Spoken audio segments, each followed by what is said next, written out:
এটা হচ্ছে আজকের রাতের চাঁদ। কি করা যায় বুঝেন নাই, বিদ্যুৎ নাই তো। এখন যদি আমরা বিদ্যুতের কথা বলি তাহলে আমাদের আশেপাশে যারা নেতা আছে তারা আসলে আমাদের উপর ক্ষিপ্ত হয়ে যাবে। ওনাদের শরীর তো আসলে শীতাতাপ নিয়ন্ত্রিত ফ্রিজের মতো কাজ করে, তো ওনাদের শরীরে আসলে গরম লাগে না।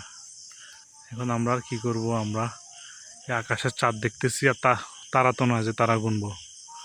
একটা গাছের পাতা নড়তেছে না, তার আছে দুই বাইরে বসে তিনটা। আছি, দাঁড়ায় আছি, লেটকায় আছি, এলো অবস্থা।